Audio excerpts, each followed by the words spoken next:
our channel. Please subscribe my channel. ಎಲ್ಲರಿಗೂ ನಮಸ್ಕಾರಗಳು ಮಕ್ಕಳೇ. ಈ ವಿಡಿಯೋದಲ್ಲಿ ನಾವು 7ನೇ ತರಗತಿಯ ಕನ್ನಡ ವಿಷಯದ ಭಾಗ 1ರಲ್ಲಿನ 2ನೇ ಪದ್ಯವಾದ ಸ್ವಾತಂತ್ರ್ಯ ಸ್ವರ್ಗ ಎಂಬ ಪದ್ಯದ ಪ್ರಶ್ನೋತ್ತರಗಳನ್ನು ತಿಳಿಯೋಣ ಮಕ್ಕಳೇ. ಈ ಪದ್ಯವನ್ನು ಡಾಕ್ಟರ್ ಎಂ ಅಕ್ಬರ್ ಅಲಿರವರು ಬರೆದಿದ್ದಾರೆ. ಕೃತಿಕಾರರ ಪರಿಚಯವನ್ನು ತಿಳಿಯೋಣ ಮಕ್ಕಳೇ. ಕವಿಯ ಹೆಸರು ಡಾಕ್ಟರ್ ಎಂ ಅಕ್ಬರ್ ಅಲಿ. ಇವರ ಜನನ 1925 ಮಾರ್ಚ್ 3ರಂದು ಬೆಳಗಾವಿ ಜಿಲ್ಲೆಯ ಹುಕ್ಕೇರಿ ತಾಲೂಕಿನ ಉಳ್ಳಾಗಡ್ಡಿ ಖಾನಾಪುರದಲ್ಲಿ ಜನಿಸಿದರು. ಇವರು ಬರೆದಂತಹ ಕಾದಂಬರಿ ನಿರೀಕ್ಷೆಯಲ್ಲಿ. ಇವರು ಬರೆದಂತಹ ಕವನ ಸಂಗ್ರಹಗಳು ನವಚೇತನ, ಗಂಧಕೇಶರ, ಸುಮನ ಸೌರಭ. ಇವರು ಬರೆದಂತಹ ಚುಟುಕು ಸಂಗ್ರಹ ಅವ್ವ.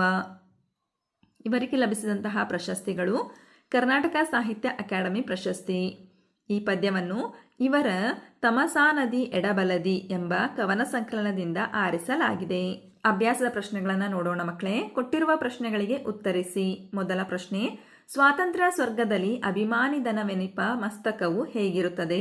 ಉತ್ತರ, ಸ್ವಾತಂತ್ರ್ಯ ಸ್ವರ್ಗದಲ್ಲಿ ಅಭಿಮಾನಿದನವೆನಿಪ ಮಸ್ತಕವು ಯಾವುದಕ್ಕೂ ಜಗ್ಗದೆ, ಕುಗ್ಗದೆ, ತಗ್ಗದೆ, ಬಗ್ಗದೆ ನೀಟಾಗಿ ನಿಂತಿರುವುದು. ಪ್ರಶ್ನೆ 2, ಕವಿಯು ಬಾಳು ಹೇಗಿರಬೇಕೆಂದು ಆಶಿಸಿದ್ದಾರೆ? ಉತ್ತರ, ಅರಿವು ಸರ್ವ ಸ್ವತಂತ್ರವಾಗಿದ್ದು ಸಂಕುಚಿತ ಮನೋಭಾವನೆಯನ್ನು ತೊಡೆದು ನಾವೆಲ್ಲ ಒಂದು ಎಂಬ ವಿಶಾಲ ಮನೋಭಾವನೆಯಿಂದ ಒಂದಾಗಿ ಚೆಂದಾಗಿ ಬಾಳಬೇಕು ಎಂದು ಆಶಿಸಿದ್ದಾರೆ. ಮೂರನೆಯ ಪ್ರಶ್ನೆ, ಕವಿಯು ಸಂಪ್ರದಾಯದ ಅನಿಷ್ಟ ರೂಢಿ ನಿಯಮಗಳನ್ನು ಏನೆಂದು ಕರೆಯುತ್ತಾರೆ?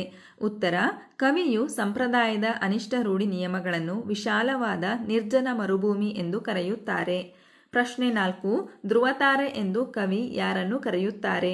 ಉತ್ತರ, ಧ್ರುವತಾರೆ ಎಂದು ಕವಿ ಸ್ವಾತಂತ್ರ್ಯವನ್ನು ಕರೆಯುತ್ತಾರೆ.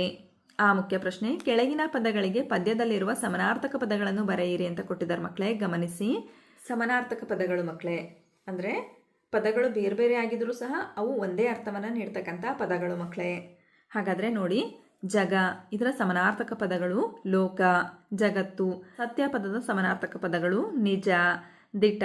ಮರಳುಗಾಡು ಪದದ ಸಮಾನಾರ್ಥಕ ಪದಗಳು ಮರಳು ಭೂಮಿ, ಮರುಭೂಮಿ. ಪ್ರವಾಹ ಈ ಪದದ ಸಮಾನಾರ್ಥಕ ಪದಗಳು ಹರಿಯುವಿಕೆ ಅಥವಾ ನೆರೆ. ಪ್ರೀತಿ ಈ ಪದದ ಸಮಾನಾರ್ಥಕ ಪದಗಳು ಪ್ರೇಮ, ಒಲವು. ಅನುಗ್ರಹ, ಕೃಪೆ, ಆಶೀರ್ವಾದ. ನಂತರ ಈ ಮುಖ್ಯ ಪ್ರಶ್ನೆ, ಈ ಪದಗಳನ್ನು ಬಳಸಿ ಸ್ವಂತ ವಾಕ್ಯ ರಚಿಸಿ ಅಂತ ಕೊಟ್ಟಿದ್ದಾರೆ ಮಕ್ಕಳೇ. ಗಮನಿಸಿ. ಸ್ವತಂತ್ರ ಈ ಪದಕ್ಕೆ ಸ್ವಂತ ವಾಕ್ಯ. ಬ್ರಿಟಿಷರಿಂದ ಭಾರತವು ಸ್ವತಂತ್ರವಾದ ನಂತರ ಭಾರತೀಯರ ಜೀವನವು ಉತ್ತಮವಾಯಿತು. ನಂತರ ವಿಶಾಲ, ಭೂಮಿಯು ತುಂಬ ವಿಶಾಲವಾಗಿದೆ. ನಂತರ ನವೀನ, ಪ್ರತಿದಿನವೂ ನವೀನವಾದ ತಂತ್ರಜ್ಞಾನವನ್ನು ಆವಿಷ್ಕರಿಸುತ್ತಿದ್ದಾರೆ. ಕಠಿಣ, ಕಠಿಣ ಪರಿಶ್ರಮದಿಂದ ಓದಿ ಸಾಧನೆ ಮಾಡಿದಾಗ ಪೋಷಕರು ಹೆಮ್ಮೆ ಪಡುತ್ತಾರೆ. ನಂತರ ಮಧುರ, ಕೋಗಿಲೆಯು ಮಧುರವಾಗಿ ಹಾಡುತ್ತದೆ. ಈ ರೀತಿಯಲ್ಲಿ ನೀವು ಸಹ ಸ್ವಂತ ವಾಕ್ಯಗಳನ್ನು ಬರೆಯಿರಿ ಮಕ್ಕಳೇ. ನಂತರ ಭಾಷಾಭ್ಯಾಸವನ್ನು ಗಮನಿಸಿ ಮಕ್ಕಳೇ. ಮುಖ್ಯ ಪ್ರಶ್ನೆ, ಕೊಟ್ಟಿರುವ ವಾಕ್ಯಗಳಲ್ಲಿರುವ ತಪ್ಪನ್ನು ಸರಿಪಡಿಸಿ ಬರೆಯಿರಿ ಅಂತ ಇದೆ ಮಕ್ಕಳೇ. ಗಮನಿಸಿ. ಈ ವಾಕ್ಯವನ್ನು ಓದಿ ಅಲ್ಲಿ ತಪ್ಪಾಗಿರುವಂತಹ ಪದವನ್ನು ಸರಿಪಡಿಸಿ ಬರೆಯಿರಿ ಮಕ್ಕಳೇ. ಮೊದಲ ವಾಕ್ಯ, ಅಕ್ಕಿ ಹಕ್ಕಿಯನ್ನು ತಿನ್ನುತ್ತಿದೆ. ನೋಡಿ, ಈ ವಾಕ್ಯವನ್ನು ಸರಿಪಡಿಸಿ ಬರೆದಾಗ ಹಕ್ಕಿ ಅಕ್ಕಿಯನ್ನು ತಿನ್ನುತ್ತಿದೆ. ನಂತರ ಎರಡನೇ ವಾಕ್ಯ, ಅನ್ನ ಅಣ್ಣವನ್ನು ತಿನ್ನುತ್ತಾನೆ ಅಂತ ಇದೆ.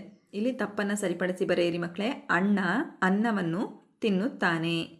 ನಂತರ ಮೂರನೇ ವಾಕ್ಯವನ್ನು ಗಮನಿಸಿ. ಬಾಳೆಯ ಹಣ್ಣನ್ನು ಬಾಳೆಯು ತಿಂದಳು ಅಂತ ಇದೆ. ಈ ವಾಕ್ಯದಲ್ಲಿನ ತಪ್ಪಾದ ಪದಗಳನ್ನು ಸರಿಪಡಿಸಿ ಬರೆದಾಗ ಬಾಳೆಯ ಹಣ್ಣನ್ನು ಬಾಲೆಯು ತಿಂದಳು ಈ ರೀತಿ ಮಕ್ಕಳೇ. ನಾಲ್ಕನೇ ವಾಕ್ಯವನ್ನು ಗಮನಿಸಿ ಮಕ್ಕಳೇ. ನಮ್ಮ ಶಾಲೆಯ ಆಸಾ ಹಸಿರು ಬಣ್ಣದ ಪುಸ್ತಕ ತಂದಿದ್ದಾಳೆ ಅಂತ ಪ್ರಶ್ನೆ ಇದೆ ಮಕ್ಕಳೇ. ವಾಕ್ಯವನ್ನು ಸರಿಪಡಿಸಿ ಬರೆದಾಗ ನಮ್ಮ ಶಾಲೆಯ ಆಶಾ ಹಸಿರು ಬಣ್ಣದ ಪುಸ್ತಕ ತಂದಿದ್ದಾಳೆ. ಗಮನಿಸಿ ಮಕ್ಕಳೇ. ಅಭ್ಯಾಸ ಪ್ರಶ್ನೆಗಳನ್ನು ನೋಡೋಣ. ಮುಖ್ಯ ಪ್ರಶ್ನೆ, ಮುಂದೆ ನೀಡಿರುವ ವಾಕ್ಯಗಳಲ್ಲಿ ಖಾಲಿ ಬಿಟ್ಟಿರುವ ಸ್ಥಳದಲ್ಲಿ ಆವರಣದಲ್ಲಿ ನೀಡಿರುವ ಪದಗಳ ಬಹುವಚನ ರೂಪ ಬರೆಯಿರಿ ಅಂತ ಕೊಟ್ಟಿದ್ದಾರೆ ಮಕ್ಕಳೇ. ಮೊದಲ ಬಿಟ್ಟ ಸ್ಥಳವನ್ನು ಗಮನಿಸಿ. ನಮ್ಮ ಮನೆಯಲ್ಲಿ 8 ಡ್ಯಾಶ್ ಅಂತ ಇದೆ. ಇಲ್ಲಿ ಆವರಣದಲ್ಲಿ ದನ ಮತ್ತು ಇದೆ ಅಂತ ಕೊಟ್ಟಿದ್ದಾರೆ ಮಕ್ಕಳೇ. ಈ ಎರಡೂ ಪದಗಳಿಗೂ ನೀವು ಬಹುವಚನವನ್ನು ಬರೀಬೇಕು. ನಮ್ಮ ಮನೆಯಲ್ಲಿ 8 ದನಗಳು ಇವೆ. ನಂತರ ಎರಡನೇ ಬಿಟ್ಟ ಸ್ಥಳ, ನಮ್ಮ ತರಗತಿಯಲ್ಲಿ 60 ಡ್ಯಾಶ್ ಅಂತ ಇದೆ. ಆವರಣದಲ್ಲಿ ಹುಡುಗ ಮತ್ತು ಇದ್ದಾನೆ ಅಂತ ಇದೆ ಮಕ್ಕಳೇ. ಏಕವಚನದಲ್ಲಿದೆ.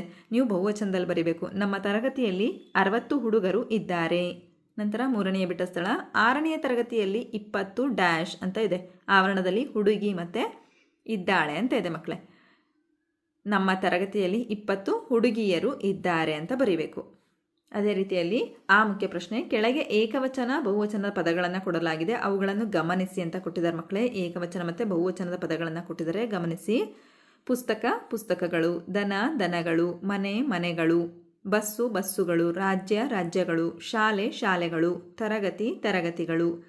ಅದೇ ರೀತಿಯಲ್ಲಿ ಈ ಕಡೆ ಉದಾಹರಣೆ 2ರಲ್ಲಿ ನೋಡಿ ಮಕ್ಕಳೇ. ಯುವಕ ಯುವಕರು, ಮುದುಕ ಮುದುಕರು, ಆಟಗಾರ ಆಟಗಾರರು, ಚಾಲಕಿ ಚಾಲಕಿಯರು, ಬಾಲಕಿ ಬಾಲಕಿಯರು, ಶಾಸಕಿ ಶಾಸಕಿಯರು, ಬಾಲಕ ಬಾಲಕರು. ನಂತರ 3ನೇ ಉದಾಹರಣೆನ ಗಮನಿಸಿ ಮಕ್ಕಳೇ. ಅಕ್ಕ ಅಕ್ಕಂದಿರು, ತಾಯಿ ತಾಯಂದಿರು, ಚಿಕ್ಕಪ್ಪ ಚಿಕ್ಕಪ್ಪಂದಿರು, ದೊಡ್ಡಪ್ಪ ದೊಡ್ಡಪ್ಪಂದಿರು, ತಂಗಿ ತಂಗಿಯರು. ಹೀಗೆ ಏಕವಚನ ಮತ್ತು ಬಹುವಚನದ ಪದಗಳನ್ನು ನಾವು ತಿಳಿಬೋದು ಮಕ್ಕಳೇ. ಅದೇ ರೀತಿಯಲ್ಲಿ ಇಲ್ಲಿ ನೋಡಿ ಅಭ್ಯಾಸ 1, ಏಕವಚನದ ಪದಗಳನ್ನು ಕೊಟ್ಟಿದ್ದಾರೆ ಮಕ್ಕಳೇ. ನೀವು ಬಹುವಚನದ ಪದಗಳನ್ನು ಬರಿಬೇಕು. ಜಿಲ್ಲೆ ಜಿಲ್ಲೆಗಳು, ಊರು ಊರುಗಳು, ಕೊಠಡಿ ಕೊಠಡಿಗಳು, ನಾಯಿ ನಾಯಿಗಳು, ಹಕ್ಕಿ ಹಕ್ಕಿಗಳು, ನದಿ ನದಿಗಳು, ಬೆಟ್ಟ ಬೆಟ್ಟಗಳು, ಗುಡ್ಡ ಗುಡ್ಡಗಳು. ನಂತರ ಅಭ್ಯಾಸ 2 ಮಕ್ಕಳೇ, ಗಮನಿಸಿ. ಅಣ್ಣ ಅಣ್ಣಂದಿರು, ಚಿಕ್ಕಮ್ಮ ಚಿಕ್ಕಮ್ಮಂದಿರು, ದೊಡ್ಡಮ್ಮ ದೊಡ್ಡಮ್ಮಂದಿರು, ಅತ್ತೆ ಅತ್ತೆಯಂದಿರು, ತಮ್ಮ ತಮ್ಮಂದಿರು, ಭಾವ ಭಾವಂದಿರು. ಈ ರೀತಿಯಲ್ಲಿ ನೀವು ಸಹ ವಚನವನ್ನು ಬದಲಿಸಿ ಬರೆಯಿರಿ ಮಕ್ಕಳೇ. ಹಾಗಾದರೆ ಮಕ್ಕಳೇ, ಈ ಪದ್ಯದಲ್ಲಿ ಬಂದಿರತಕ್ಕಂತಹ ಎಲ್ಲ ಪ್ರಶ್ನೆಗಳಿಗೆ ನಿಮಗೆ ಉತ್ತರ ಲಭಿಸಿದೆ ಅಂತ ನಾನು ಭಾವಿಸ್ತಾ ಇದ್ದೀನಿ. ಧನ್ಯವಾದಗಳು. ನಮ್ಮ ವಿಡಿಯೋ ಇಷ್ಟವಾದಲ್ಲಿ ಪ್ಲೀಸ್ ಸಬ್ಸ್ಕ್ರೈಬ್ ಮಾಡಿ, ಲೈಕ್ ಮಾಡಿ, ಶೇರ್ ಮಾಡಿ, ಪ್ರೋತ್ಸಾಹಿಸಿ.